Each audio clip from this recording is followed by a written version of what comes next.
Hello po, once again, good morning po sa bawat isa. We are very, very blessed po and very glad that we could worship the Lord together with you. And thank the Lord for this opportunity to gather as one church, as one body of Christ, to bring glory and honor to our God. Amen? Amen. Hallelujah. So, mga kapatid, do you believe that God is the God of the impossible? Amen. Praise God, because we believe that God is the God of the impossible. So our God, the Holy One, the most holy of all, already did the impossible. And you know what that is? Alam niyo po ba yun, mga kapatid? That is giving His only Son to die for our sins so that we could be saved, us sinners, wicked people. So kumbaga parang He did the impossible to combine the good and the evil. Di ba po ba? Ganun po yun eh. Yun po yung ginawa ng Panginoon natin. So that we could enter the kingdom of heaven. The God who is holy, He made us righteous through His Son, the Lord Jesus. So that is why today, church, we're going to celebrate. We're going to praise our God. The God who is the God of the impossible, the God who can do all things, and there's nothing that He can't do. Let's praise the Lord.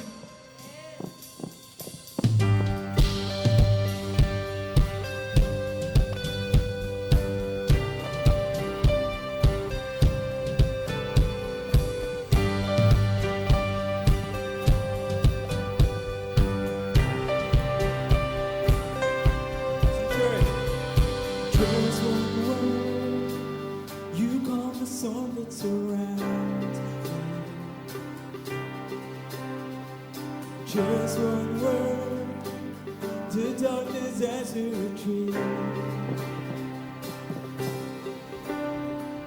Just one touch, I feel the presence of heaven. Just one touch, my eyes were open to see. My heart can't help but believe. Say, there's nothing that our God can't do. There's not a mountain that He can move. Oh, praise the name that makes a way. There's nothing that our God can do. Just one word, you heal what's broken inside me.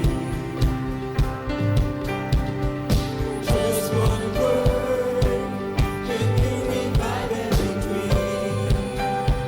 Yes, Lord. Just one touch, I feel the power of heaven. Just one touch, my eyes were open to see. My heart can't help but believe. Say, there's nothing that our God can do. There's not a mountain that He can move. Oh, praise the name that makes a way. There's nothing that our God can do. Declare church, there's nothing that our God can do. There's not a prison wall He can't break through. Oh, praise the name that makes a way. There's nothing that our God can do. Oh.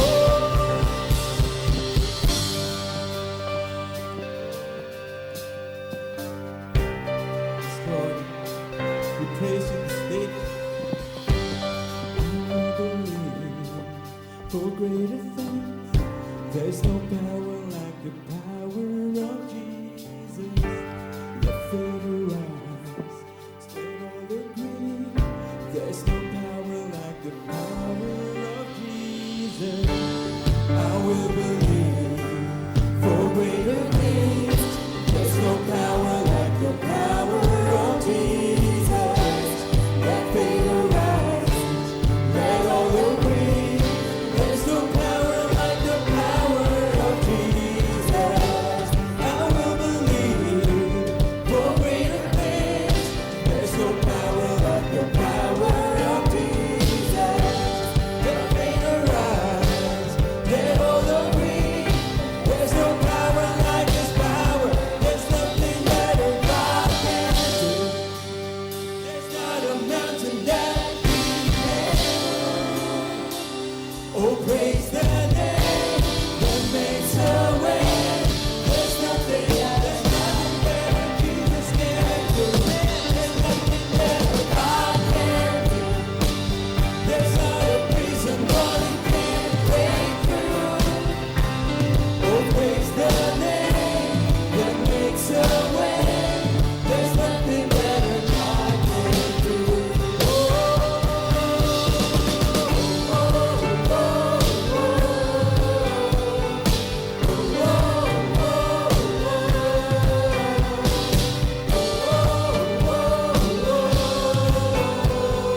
the highest. Your name is the greatest. Your name is Jesus. And we will worship you, Jesus, today. Thrones and dominions and all powers and possessions. Your name stands above them all. And the angels cry, holy, all creation cries, holy, lifted high, holy forever. And hear your people when God sing. Hear your people sing. You are holy to the King of Kings. Holy, you will always be.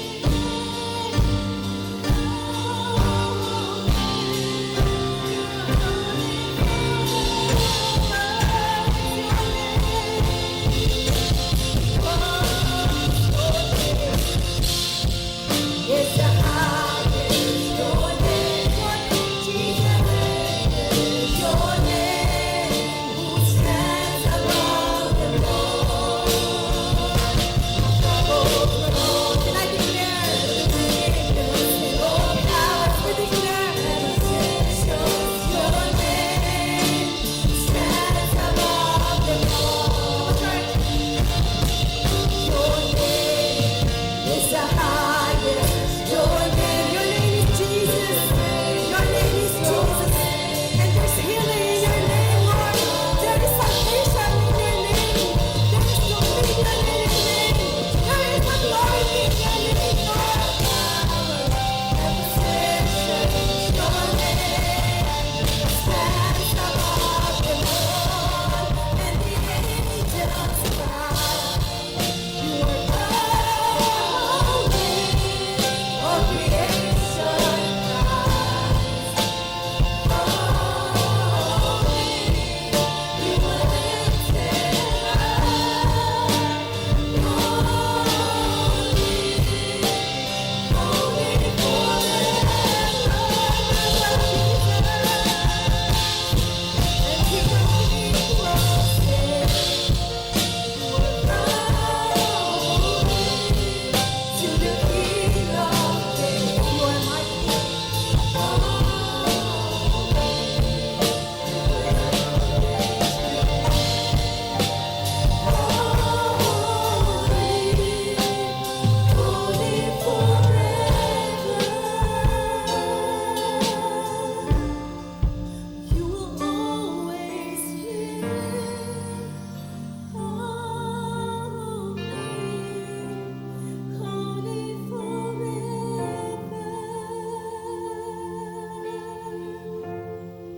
You will always be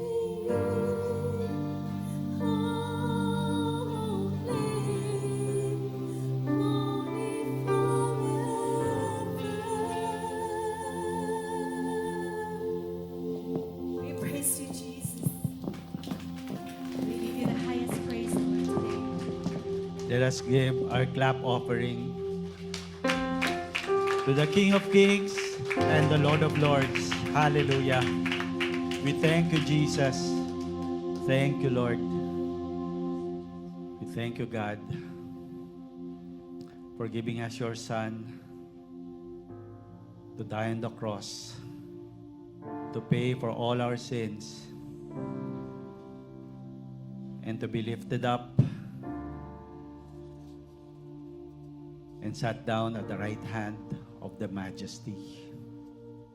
Marami pong salamat, Panginoon, sa araw na pinagkaloob mo sa amin, sa panibagong linggo na kung saan, Panginoon, kami ay magpupuri, magpapasalamat at makikinig ng iyong salita. Pang ito'y maging sandata namin, Panginoon, sa darating na mga araw. Marami pong salamat. Ano man yung aming mga alalahanin, mga kabigatan, ito'y aming inilalagay sa iyong paanan. And Lord, we just want to focus on your name. We just want to focus on your word. I rebuke all distractions. I rebuke any works of the enemy right now in the name of Jesus. Lord, cover this place, oh God, with your most precious blood, that no distraction, no works of the enemy can enter this sanctuary. We thank you, Lord. We praise you. In Jesus' name we pray. Amen and amen. Good morning po, makakaupo na po ang lahat. Good morning po. Sa ngayong umaga po, I'd like to call on Pastor Veer to give us the Word of God. Palakpakan po natin ang ating Panginoon. Ngayon pong umagang ito, sinabihan ako nung mga taga-praise and worship, Pastor, short lang yung preaching. Kasi po mamaya, and we would like to ask you also to pray for us. Aalis po kami lahat papuntang Bataan. Ano po? And doon po sila yung magpipraise and worship sa church doon, pati yung preaching. Kaya po talagang medyo ngayong araw na to, sagad ang mga mga workers natin sa praise and worship. And it's a blessing po, I believe, para sa atin din as a church to be able to be invited to minister doon sa mga kapatiran natin sa Bataan. And this morning po, I would like to start with the text natin sa Genesis. Kung isipin po ninyo, bakit kaya Genesis yung pinili ni Pastor? Kasi po, sa ating anniversary, yung theme po natin is about the Bible. Going back to the Bible. Kaya nga po yung preaching for the next 1 year, on sa ating church is that, teka lang po, asan ba yung pangalan nito? It's all about the Bible. Yung first 2 months po actually, it's about the Pentateuch. So lahat po na mapapakinggan yung preaching sa atin for the first 2 months would come from the book of Pentateuch. At ito po yung team natin, galing to kay Detno, who is our coordinator sa special events. Back to our root, living the Scriptures call. So yun po yung ating team for our anniversary. And I believe po na para sa akin, I would like to start this Bible, hindi naman po study, but rather looking back at the Bible history and ano yung relevance nito para sa atin bilang mga tao to go back to the book of Genesis. At diyan po sa inyong Redeemer's Word, nandiyan po yung ating title, In the Beginning. And yung text ko nga po is chapter 1 and 2. Pero hindi ko po kayang i-discuss pala ng short period, yung chapter 1 and 2, dahil ang ganda-gandang mga mensahe na gustong ipakita sa atin ng text na yon. But also, kaya ako gustong umpisahan to dito, kasi na-realize ko na kung yung chapter 1 and 2, wala sa Bible, at binabasa na natin yung Bible, ano kaya yung relevance ng redemption? At yung sasabihin ng mga tao, makasalanan ka. Saan ang galing yung kasalanan ko? Diba? So yun po yung isang bagay na dito sa chapter 1 and 2, para siyang foundation. Not just the beginning, but the foundation of what God will do and who God is.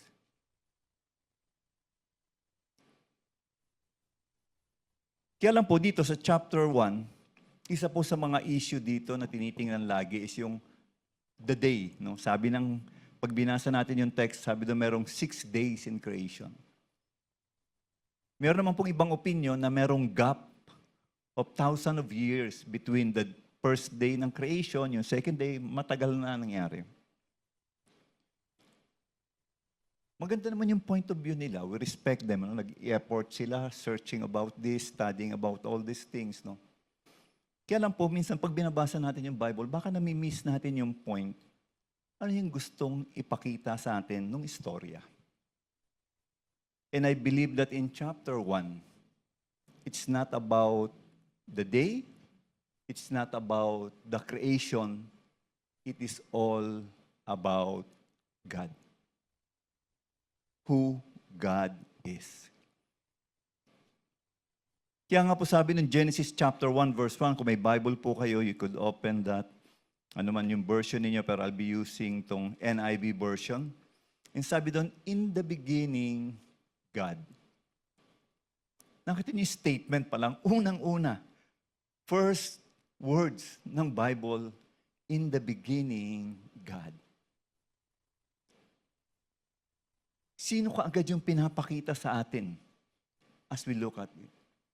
It's all about God. Meron nga po yung Apostles' Creed. Di po ba? Meron po dong sinasabi na about who God is. Kalimutan ko yung wordings noon, di ba? Sinasabi doon that it is God who created everything.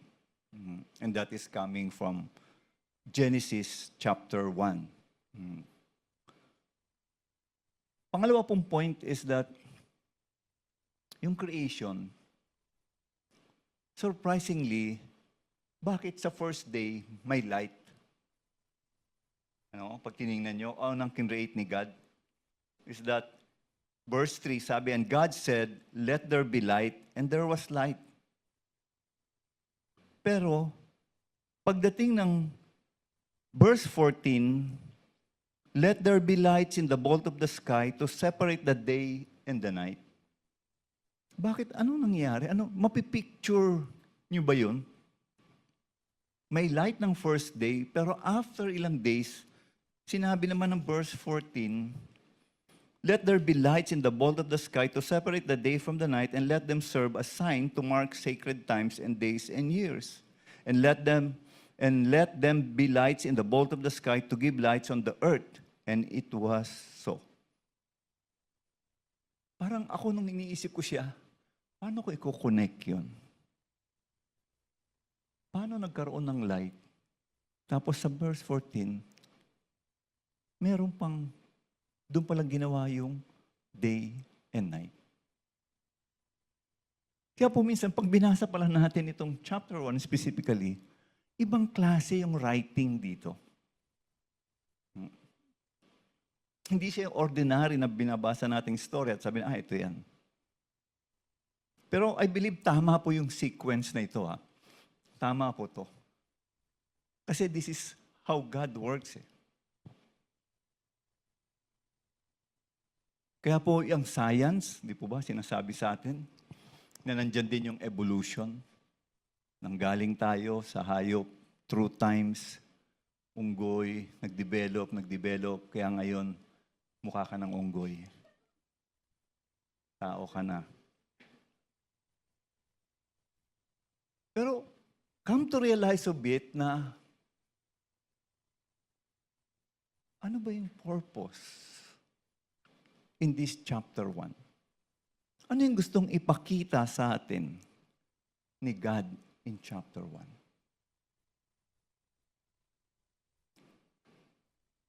In the beginning, God created the heavens and the earth. The earth was formless and void, and darkness was over the surface of the deep, and the Spirit of God was moving over the surface of the waters. Then God said, let there be light, and there was light. God saw that the light was good, and God separated the light from the darkness. God called the light day, and the darkness He called night. And there was evening, and there was morning one day. Naalala ko lang po, pag tinitingnan natin ito, paano ito tiningnan o ano yung pananaw ng mga New Testament people? Una po siguro si Jesus Christ. Kasi madalas po itong ginagamit ko sa counseling Pag yung Matthew chapter 19, di ba, it's all about divorce, pero hindi po yun yung counseling ko, yung about divorce, pero ginagamit siya. Pag tiningnan po natin yon, Matthew 19, verse 4, At sabi ni Jesus dito, "Haven't you heard?" He replied, "that at the beginning, the Creator made them male and female. And he said, for this reason, a man will leave his father and mother and be united to his wife, and the two shall become one flesh. So they are no longer two, but one flesh. Therefore, what God has joined together, let no man separate." Sabi ni Jesus, the beginning, Creator, who is God, created them male and female, and said, for this reason. Alam niyo po ba yung for this reason? Pag binalikan natin yung chapter 2 ng Genesis, for this reason, a man shall leave his father and mother. Hindi po ba sabi ko, pag nagka-counsel ako, sabi nila si Adam and Eve, walang biyanan eh. Kaya nga swerte. Walang biyanan eh, walang in-laws. Pero bakit may ganun? Chapter 2 pa lang ng Genesis, right after creation. Kasi nga po, alam natin, si Moses yung nagsulat nung first 5 books ng Bible. Kaya commentaries niya yun doon. Pero ang point ko na gusto ko makita natin dito is that, bakit ina-acknowledge ni Jesus na these words, for this reason, a man shall leave his father and mother, as also the word of God? Bakit di niya sinabing according to Moses?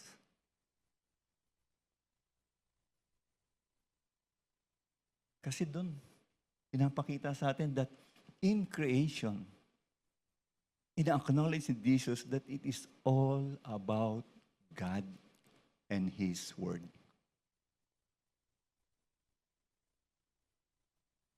Kaya nga po, pag tinignan natin and going back to Genesis chapter 1, paano kinreate ni God?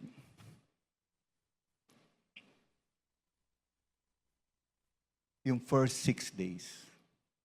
Sabi, and He said, and God said. Verse 6, God said. Verse 9, God said. Verse 14, God said. Verse 11, God said. Verse 14, God said. Verse 20, God said. Verse 24, God said. Verse 26, God said. So lahat ng itong creation na to, nagsalita ang Diyos, alam natin yun, at nangyari. At notice din po, di ba, pag sinasabi natin, pag nagbabasa tayo ng Bible, may mga words na inuulit-ulit at alam natin yun ang importante. At dito sa chapter 1, ilang beses binanggit God. Para hong 30 plus. Kaya nga po yun yung point na pinanggagalingan ko na ang importante dito is makita natin kung sino si God from the very beginning. Sino si God? Pasensya na po kayo, medyo baka magulo ako dahil sa totoo lang po na kagabi, pag uwi ko na bago pa to lahat eh. Kaya nga po yung pinrepare dyan na outline, hindi po yun yung outline ko ngayon eh.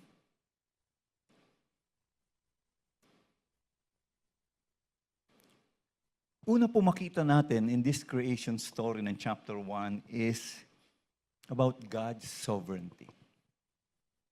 God's sovereignty. Even yung writer ng Acts, which is si Luke, tingnan po natin yung Acts chapter 17, verses 24 to 25. Yan, wala po kasi akong PowerPoint din kasi nga po, nabago lahat ito. Acts chapter 17.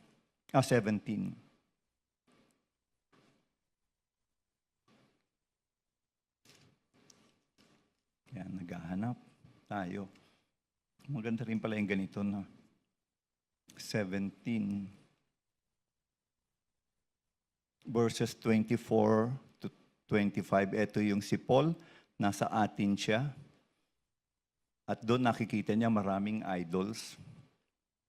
At sabi niya sa verse 24 to 25, "The God who made the world and everything in it In-acknowledge din ni Paul, no? It is the Lord of heaven and earth and does not live in temples built by human hands. Pinapakita rin sa atin na kahit si Paul, ina-acknowledge niya who God is. He is the creator of the world and everything in it. Kaya nga sabi niya, paano mo siya i-contain sa isang building when He is the creator of everything?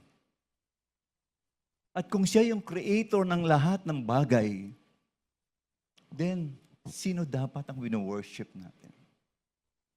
Sad to say, today, people worship nature,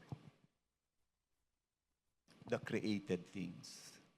People worship man, created by God. People worship themselves, pero hindi nila kinikilala at wino-worship si God who created everything, heaven and earth, and He is the God of Genesis chapter 1.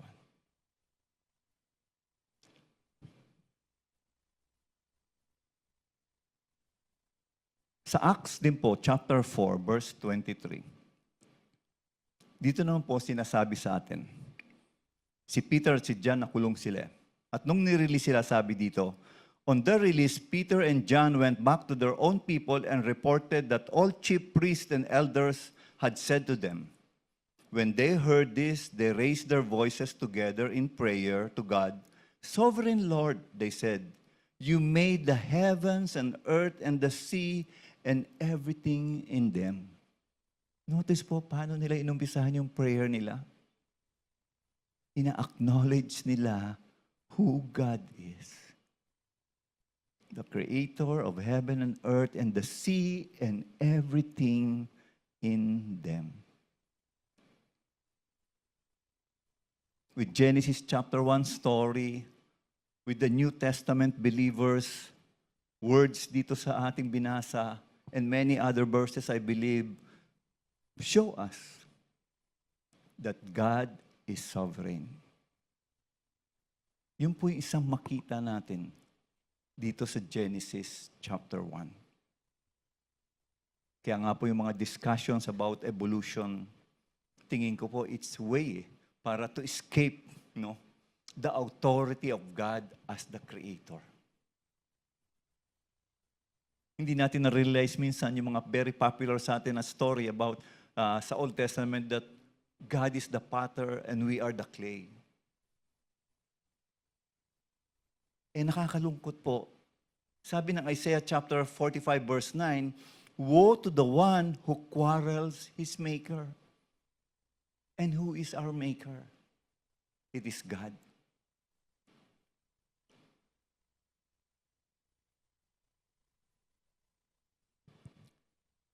Kaya nga po, kung hindi tayo maniniwala that God created everything and we focus and believe on evolution, then masasabi natin na nakikipag-away tayo sa Maker. Second point po, na gusto kong makita natin in this chapter 1 is that God's power. Isipin nyo, pamilyar naman tayo dun sa creation, chapter 1, Isipin nyo yung dami ng ginawa ng Diyos. At yung variety ng creation na yon. Isipin nyo, kinreate niya yung lion na ang tapang-tapang. Tapos kinreate niya yung bee na napakaliit. Kung medyo talented ka, di ba? Artistic ka, you can create something pero hindi ganun ka-variation, kadami. At iba-iba yung character or personality or features ng mga ginawa mo. Kaya nga dito pinapakita sa atin that God is powerful, creating all these different things. Light, darkness, water, land, animals, plants, man. Isipin niyo yun. Gaano katindi gumawa nun?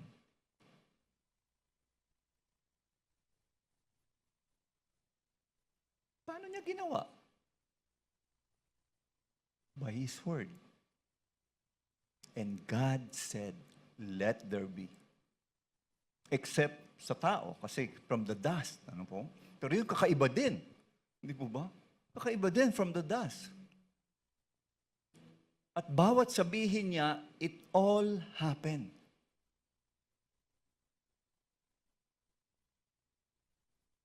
Powerful ba?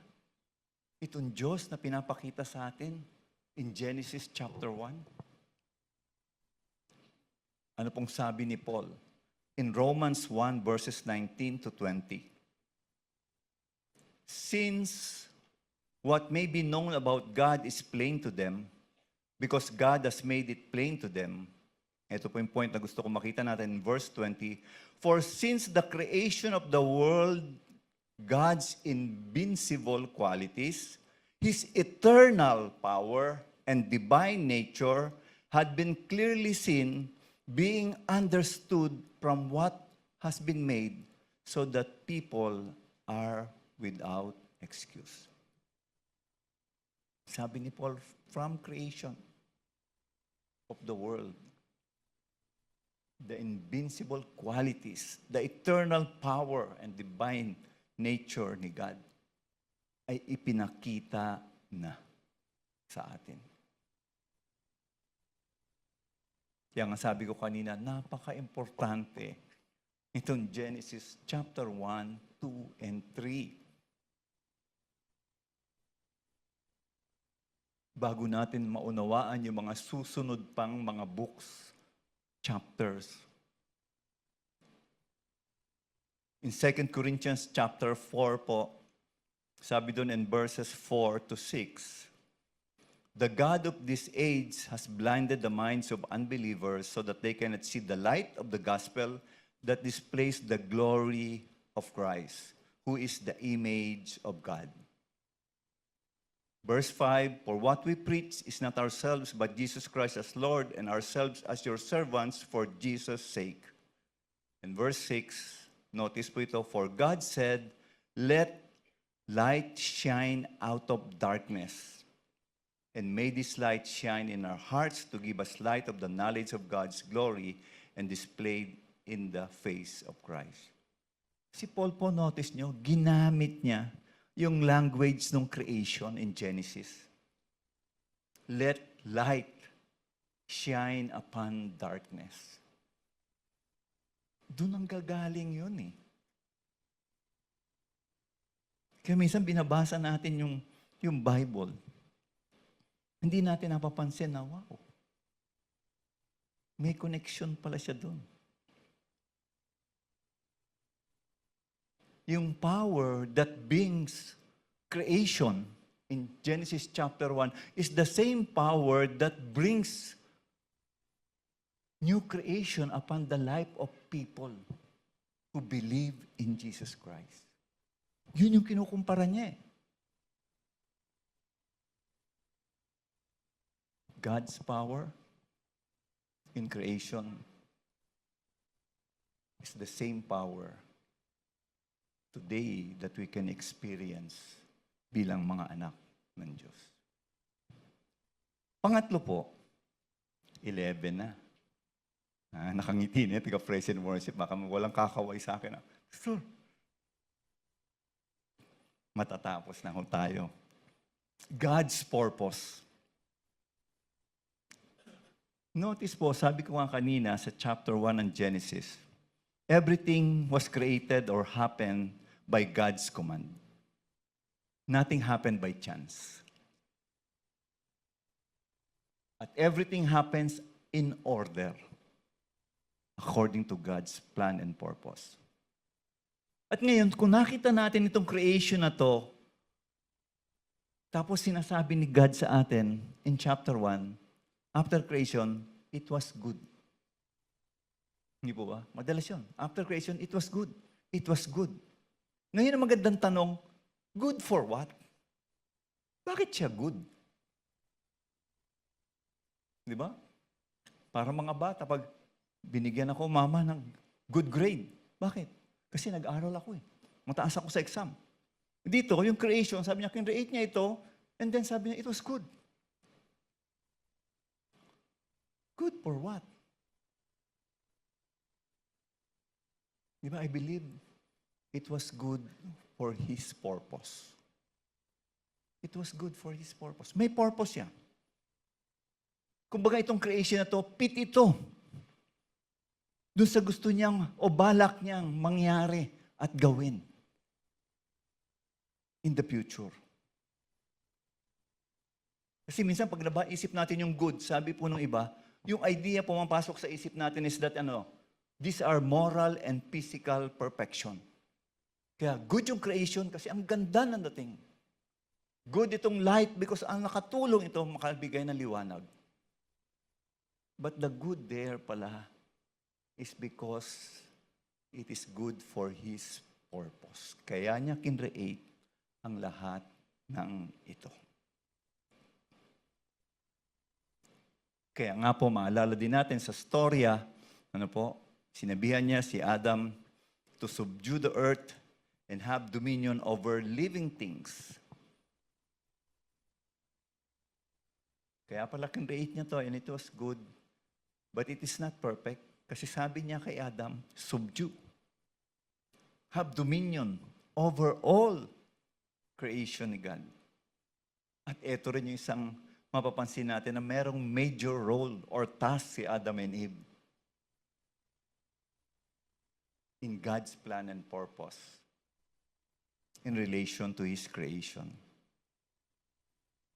Kung ganun pala yung pananaw ng Genesis chapter 1, na si Adam and Eve ay merong purpose, meron silang task, then ang buhay ba natin ngayon is worthless?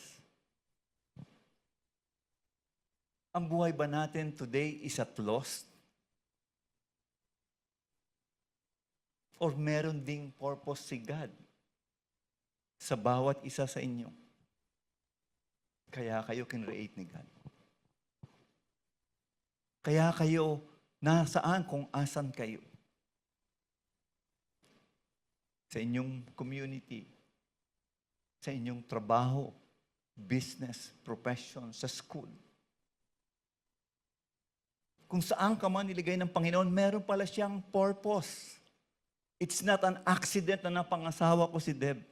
It's not an accident na napasama ako dito kay Brother Bob at Calabari para sumama dito sa GRCF. Everything has a purpose. Kaya tayo nandito ngayon is because God has a purpose. Yes, minsan we look to be unworthy. Makasalanan tayo. But we are not worthless.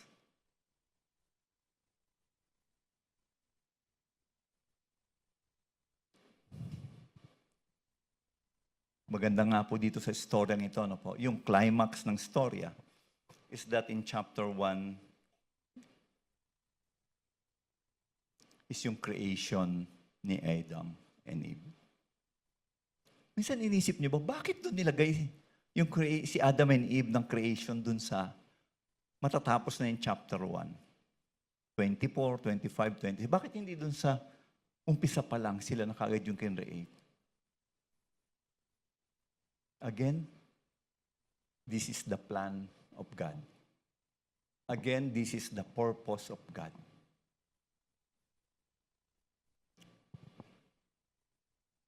Kaya nga po ang tao pala, hindi mo pwedeng ihiwalay sa Diyos.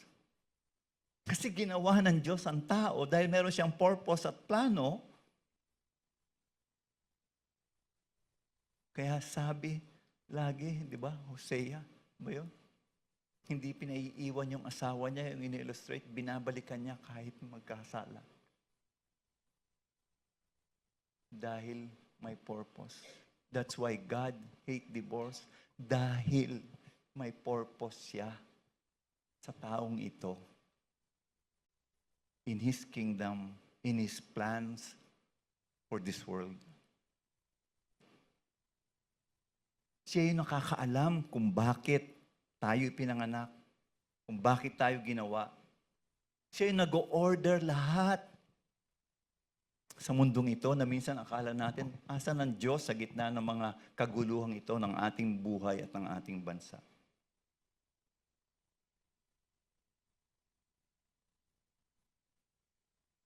Meron siyang plano, tulad sa tao. And in verse 26, sabi doon, moving forward, then God said, let us make man in our image according to our likeness, and let them rule over the fish of the sea, and over the birds of the sky, and over the cattle, and over all the earth, and over every creeping things that creep on the earth. So God created man in his own image. In the image of God, he created them, male and female, he created them. In verse 28, God blessed them and said to them, be fruitful, increase in number, fill the earth and subdue it, rule over the fish in the sea and the birds in the sky and over every living creature that move on the ground. So kakaiba yung pag-create sa tao. Meron ang tao na responsibility. Unlike sa kin-create niya yung mga hayop, yung araw, di ba? Walang sinabi na subdue it, rule over this. Ang tao binigyan niya doon. Sinabihan pa niya ang tao to be fruitful and increase in numbers. Kaya lang notice niyo yung,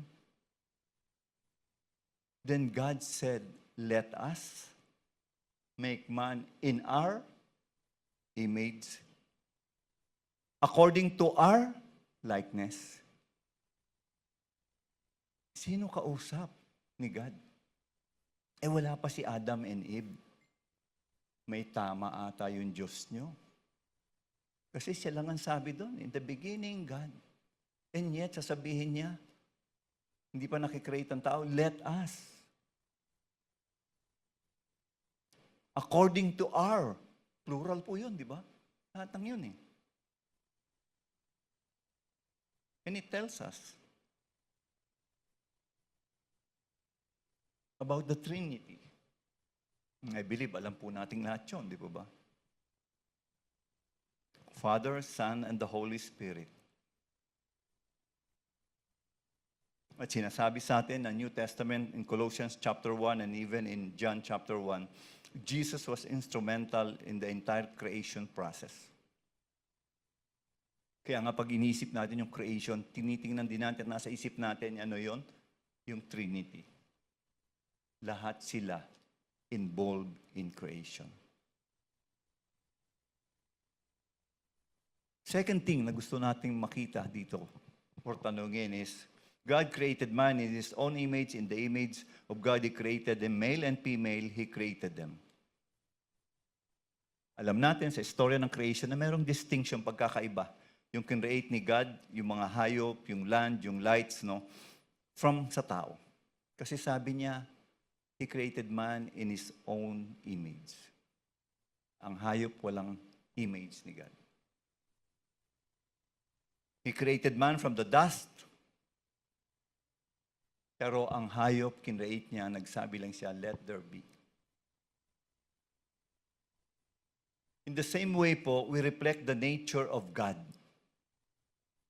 Unlike other creation.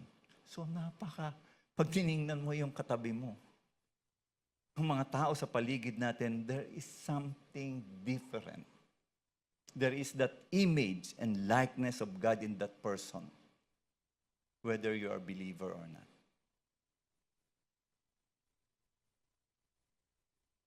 Pero ang reminder po lang sa atin, kahit nandun yung sinasabing likeness and image of God, hindi tayo Diyos. Hindi tayo Diyos. Image lang tayo. The original pa rin is si God. And with that in view, that we have that image of God,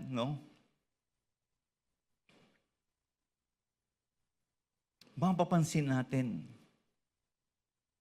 Ano ang sabi sa atin ng Psalm chapter 8 verses 4 to 8? What is mankind that you are mindful of them? Human beings that you care for them. You have made them a little lower than the angels and crowned them with glory and honor. You had made them rulers over the works of your hand, in creation. You put everything under their feet, subdue it, have dominion over it. All the flocks and the herds and the animals of the wild, the birds in the sky, the fish in the sea, and all that swam, that parts of the sea.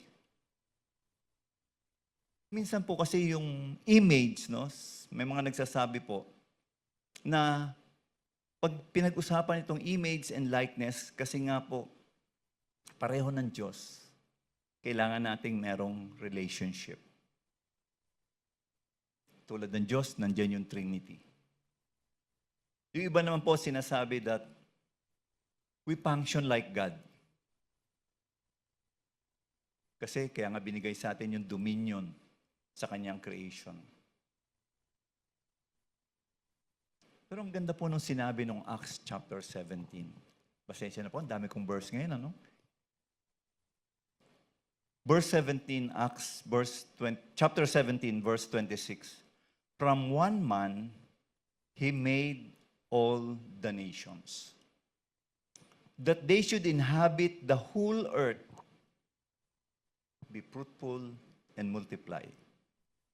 And he marked out their appointed times in history and the boundaries of the land.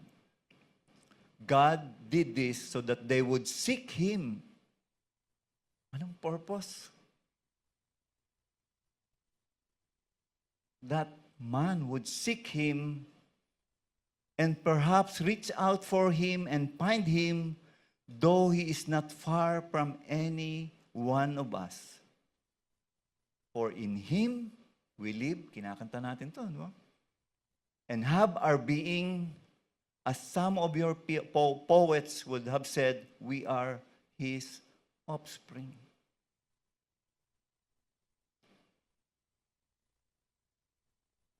In relation to God, eto tayo.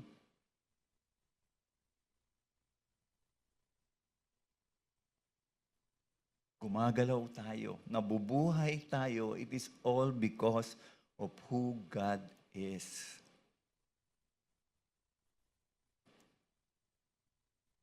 Offspring, image, and likeness of God.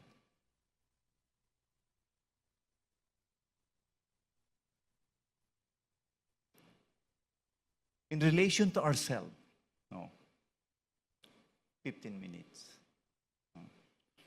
Yan, at least ako, aware ako ngayon sa relo, so patingin-tingin na ako. Dapat pala ganito yung lagi nating schedule na may lakad daw, pastor, kailangan maaga tayo matapos.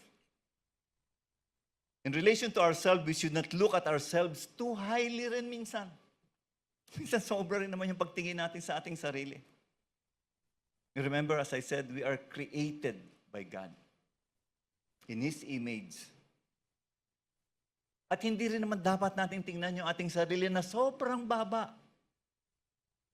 Mali yung masyado naman tingnan ang ating sarili na para mas mataas pa tayo kaysa sa Diyos. O sobrang baba naman ang tingin natin sa ating sarili.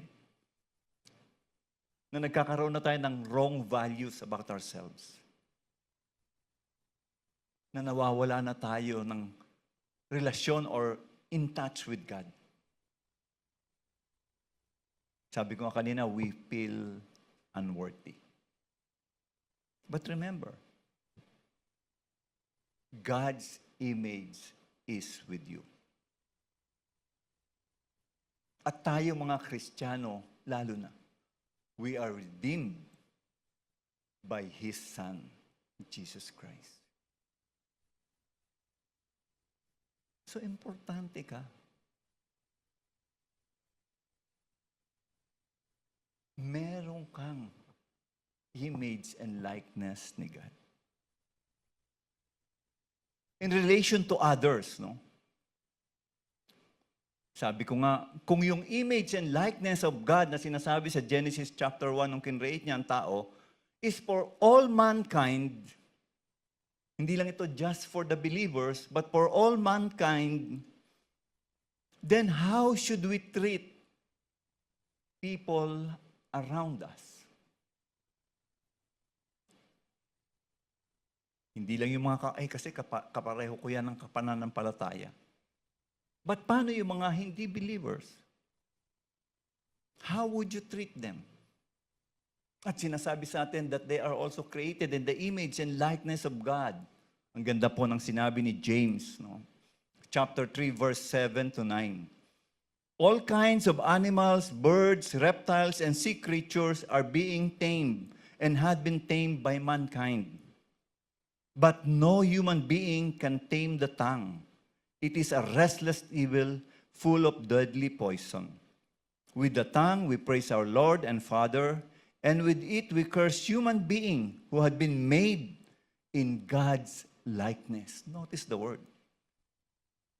We curse human beings who had been made in God's likeness. So how should we treat other people in relation to who God is, who we are? Seeing people created in the image and likeness of God just like you. Ang ganda nung Genesis. Ang ganda nung who God is. Kasi even in the future things ng books ng Bible, we will see more of who God is. At dito pa lang, mapapansin na natin na, paano ko nga ba treat ang aking kapwa, ang aking asawa, ang aking anak? In relationship between employer and employee.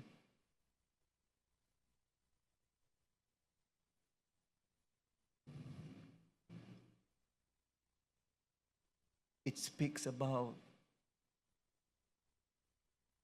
the image and likeness of God. Also, ang tao was given the dominion over the creatures of God. In verse 28, sabi doon, ang chapter 1, balik tayo doon sa Genesis, God blessed them and said to them, be fruitful, increase in number, fill the earth, subdue it, rule over the fish in the sea and the birds in the sky, and every living creatures moves,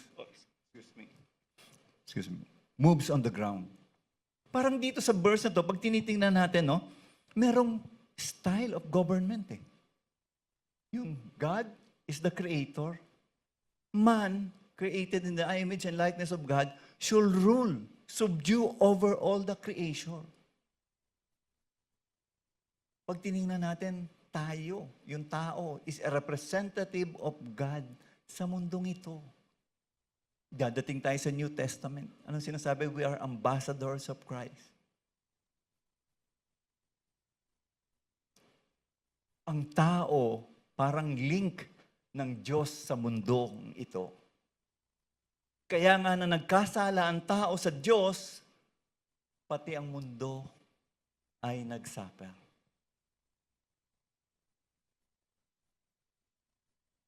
Naisip niyo ba yun? Kaya ang ating nature ngayon, sira-sira. Dahil sa kasalanan ng tao. We were not able to take care or have dominion over God's creation.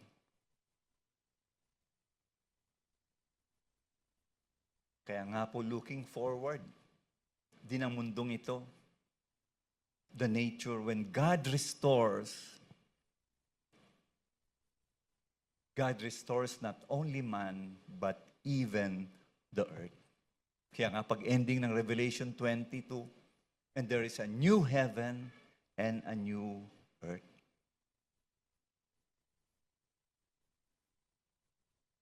Kaya lang po, pag binabasa natin, no?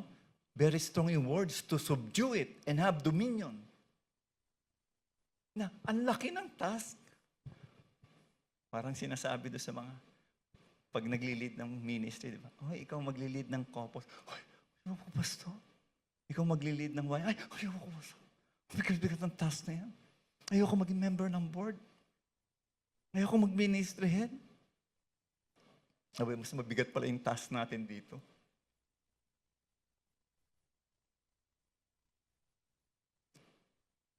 Ano ang position natin right now?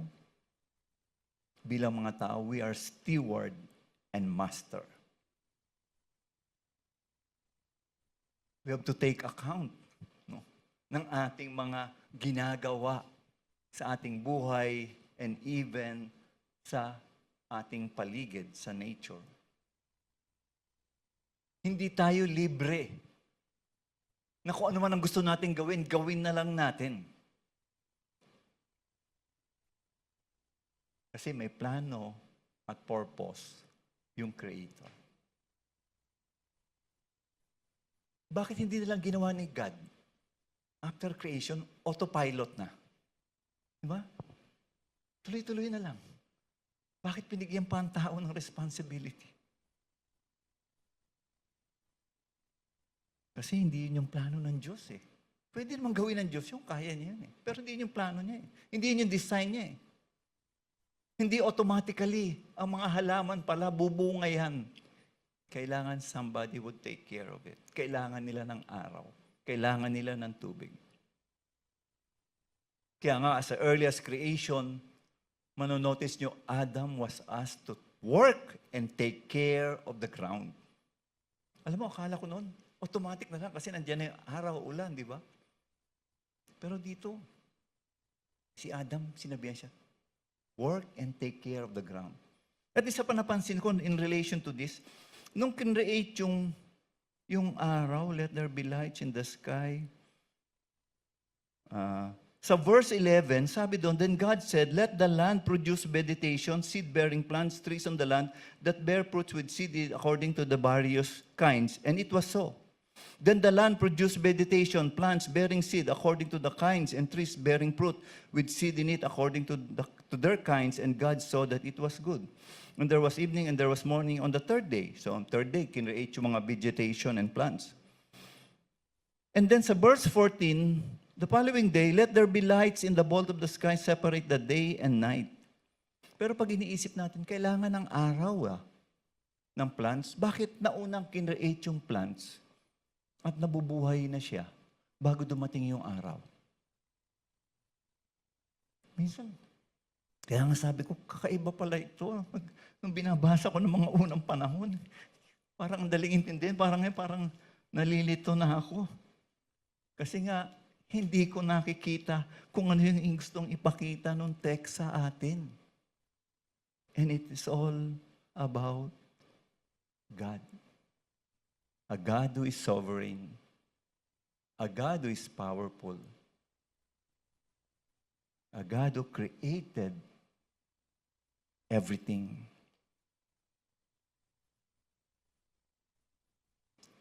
And I would like to close with this.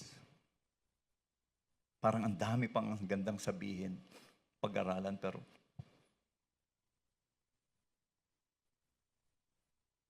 next year na lang. Para mabasa naman ninyo. Kasi baka next year wala na ako may preach eh. Kaya titipirin ko na lang. Tsaka nangiti na yung mga taga-praise and worship. Ay, answered prayer. May testimony ito mamaya. Pagdating namin sa Bataan, sinagot ni Lord yung prayer namin. Si Pastor ang iksi ng preaching. But the point na gusto ko as I close this sharing for all of us.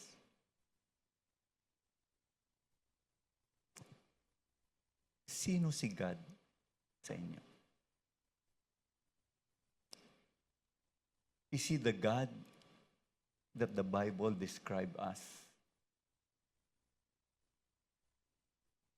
Or is God something na malalapitan mo in time of need lang? Is He a God who really cares for each and every one of you? Is He a God who has purpose and plan for your life despite na ang tingin mo sa buhay mo ngayon is parang wala nangyayari?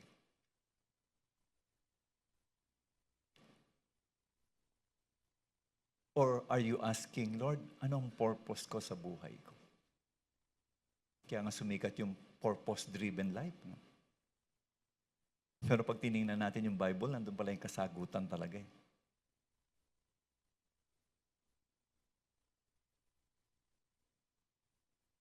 And whatever it is na nasa isip nyo today, I hope and pray that you would see and remember the God of Genesis chapter 1. A God who created everything a God who created each one of us. He is in control. He has planned for you. And you can depend on Him all the time. Let's pray po. Panginoon, salamat po muli sa iyong mga salita that reminds us, Lord, of who you are sa buhay namin. Salamat din, Lord, sa pag-open ng aming isip at puso to understand your word. Ang prayer namin din, Lord, that in this church looking forward for another year, na patuloy mo rin kami, Panginoong, i-guide on what purpose, your will upon this church. Give the leadership of this church the wisdom, the unity, and understanding, Panginoon. At ganun din, Lord, individually sa aking mga kapatiran na narito at even those who are not here. May you also reveal to them the purpose, the plan, the task that you have prepared ahead of them, Lord. So that itong buhay namin ay magamit mo.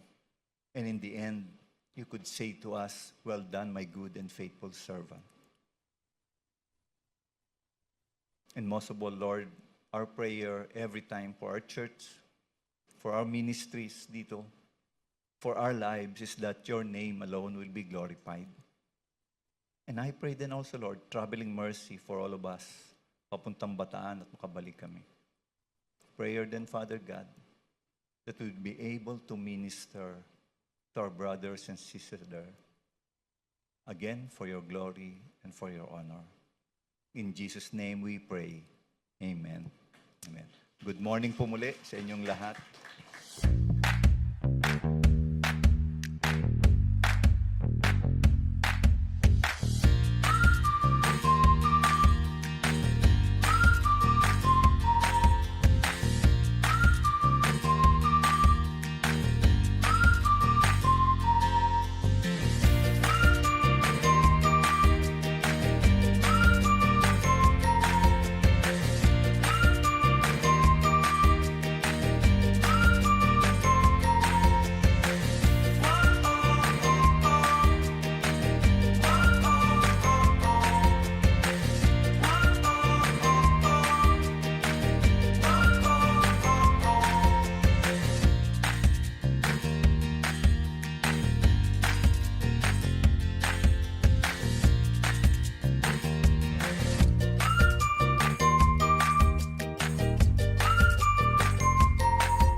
May the Lord bless you and keep you. The Lord make His face shine upon you and be gracious to you. The Lord lift up His countenance and give you His shalom peace. God bless you po. Go and be a blessing to others. Hallelujah.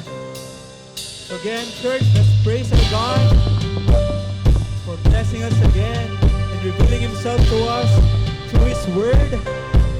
And we are reminded that God is sovereign, God is powerful, and we worship Him for who He is in our lives. He is our God. Let's worship Him.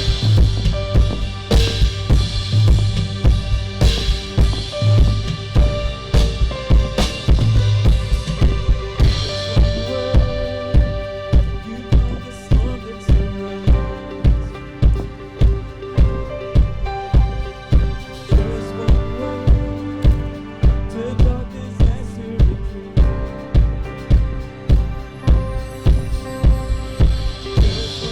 touch, I feel the presence of God.